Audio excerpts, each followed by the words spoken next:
कांग्रेस के लोग, आरजेडी के लोग बिहार के साथ बहुत ही बड़ा अन्याय किया है। कल 22 तारीख को हमारे साथी धिक्कार मार्च निकालेंगे।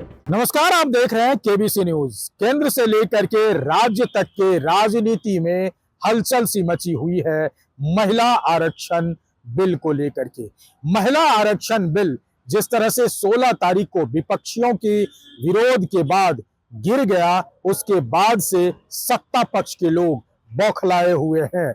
ऐसा हम नहीं कह रहे हैं, ऐसा विरोधी दल तमाम इन बातों को विरोध कर रहे हैं और कटाक्ष कर रहे हैं सत्ता पक्ष पर।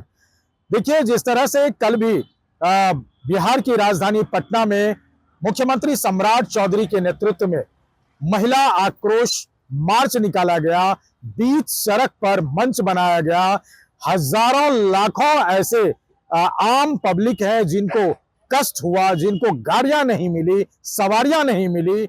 हम लोग बाहर भी नहीं जाए, हम लोग भूखे प्यासे आए, बस स्टैंड में गाड़ी में है भाई, हमें ड्यूटी करना है ना। ट्रेन पकड़ो भैया, यहाँ पर नहीं जा सकते, वहीं हम जाके खड़ा हो जाएंगे। सिपाही हम कहाँ से लगाएंगे? हम कौन गांधी मैदान थाना से हैं?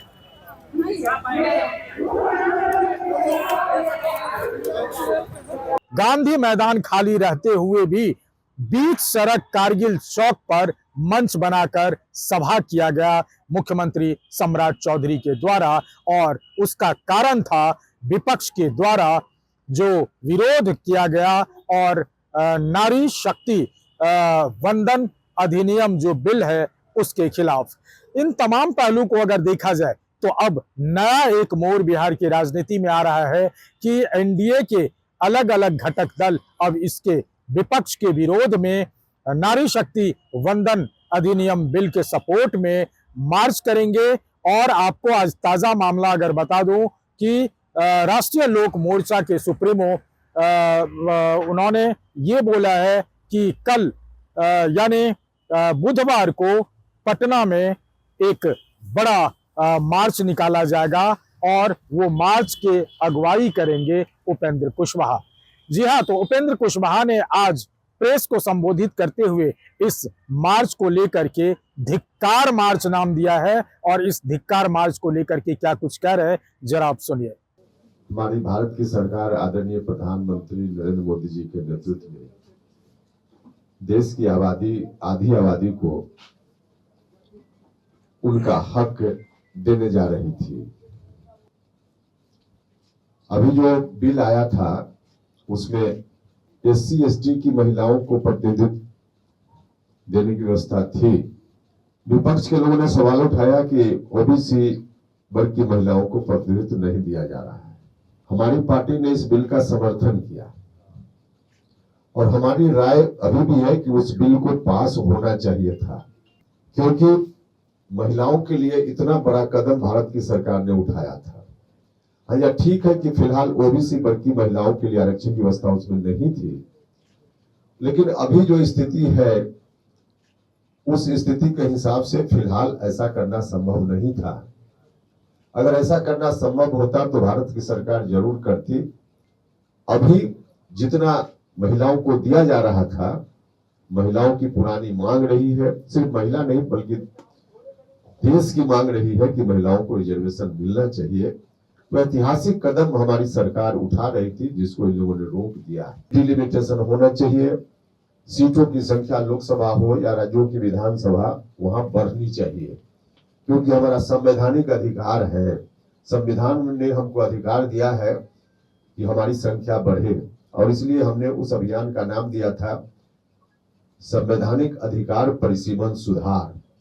और हमको खुशी हो रही थी, हम सब लोग खुश थे जब भारत की सरकार ने जिस रूप में भी हो लेकिन सीटों की संख्या बढ़ाने के लिए भी कानून अभी लाया था, कोशिश की थी।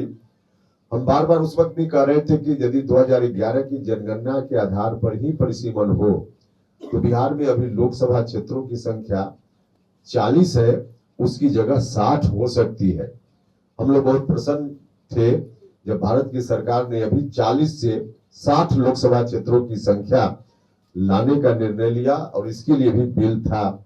डिलिमिटेशन होता तो बिहार में 40 की जगह 60 लोकसभा क्षेत्रों की संख्या हो जाती, और विधानसभा में भी अभी 243 की जगह 365 विधानसभा क्षेत्रों की संख्या बिहार में हो जाती तो इतनी बड़ी संख्या बढ़ती, बहुत सारे नए लोगों को भी चुनाव लड़ने का मौका मिलता और संसद में बिहार के 40 की जगह 60 लोगों को जाकर प्रतिनिधित्व करने का मौका मिलता और बिहार में भी विधानसभा क्षेत्रों की संख्या 365 हो जाती तो बहुत सारे लोगों को मौका मिलता, महिलाओं को भी मौका मिलता, उनकी संख्या उसमें 33% होती।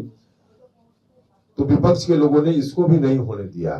तो बिहार के साथ बहुत बड़ा अन्याय इन लोगों ने किया है।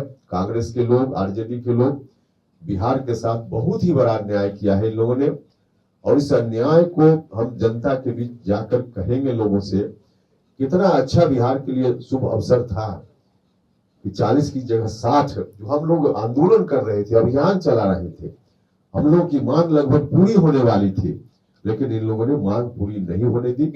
हम आदरणीय प्रधानमंत्री जी का, गृह मंत्री जी का, एनडीए के तमाम नेताओं का हृदय से धन्यवाद करते हैं कि आपने बिहार में दूसरी जगह भी सीटों की संख्या लोकसभा क्षेत्र में, विधानसभा क्षेत्रों में बढ़ाने की कोशिश आपने की। सरकारी स्तर पर निर्णय हुआ, बिल भी लाया आपने, लेकिन विपक्ष के लोगों ने सहयोग नहीं किया, जिसके चलते नहीं हो पाया। तो इसलिए हमारी पार्टी ने कार्यक्रम तय किया है कि 22 तारीख मतलब कल ही महागठबंधन के जो दल है, इन लोगों ने जो अत्याचार किया, अन्याय किया, उनके खिलाफ उनको धिक्कारने के लिए हमारी पार्टी राष्ट्रीय लोक मोर्चा बिहार के तमाम जिला मुख्यालयों पर कल 22 तारीख को धिक्कार मार्च निकालेगी।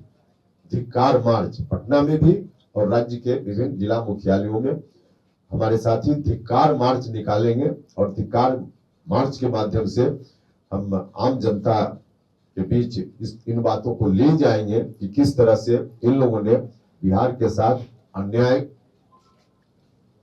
जानबूझकर किया है, संसद में बिल को नहीं पारित होने देकर। तो इनको हम पर्दाफाश इनका करेंगे और हमारी कोशिश आगे जारी रहेगी कि जो हम लोगों का अभियान है वह पूरा हो। तो इस रूप में फिर से हम लोगों के बीच जा रहे हैं। हमारे साथी कल धिक्कार मार्च निकालेंगे डिलिमिटेशन को लेकर और महिलाओं के साथ। तो आपने सुना उपेंद्र कुशवाहा ने क्या कुछ कहा। उपेंद्र कुशवाहा ने कहा कि हम धन्यवाद देते हैं केंद्र सरकार को, अमित शाह को, नरेंद्र मोदी प्रधानमंत्री को कि महिलाओं के लिए इस तरह से एक सशक्त तरीका चुना गया और इस बिल को आने से भारतीय राजनीति में महिलाएं आगे बढ़ती और इसको विपक्ष ने खारिज कर दिया और विरोध करके बिल को पास नहीं होने दिया, बिल को लागू नहीं होने दिया। इन तमाम पहलुओं पर अगर देखा जाए तो उन्होंने ऐलान किया है कि धिक्कार मार्च का आयोजन करेंगे और बिहार के तमाम जिला मुख्यालय पर हम इसका मार्च निकालेंगे और जनता तक जाकर के हम ये बताएंगे कि जिस तरह से विपक्ष ने नाम लिया है, उन्होंने राष्ट्रीय जनता दल और कांग्रेस ने जिस तरह से इस बिल को रोका है, ये महिलाओं के साथ अन्याय हुआ है, ऐसा कहना उपेंद्र कुशवाहा का है। अब देखना होगा कि इनके इस मार्च से महिलाओं में कितनी सशक्तता जगती है और विपक्ष को क्या जवाब मिल पाता है। अमलेश आनंद, केबीसी न्यूज, पटना।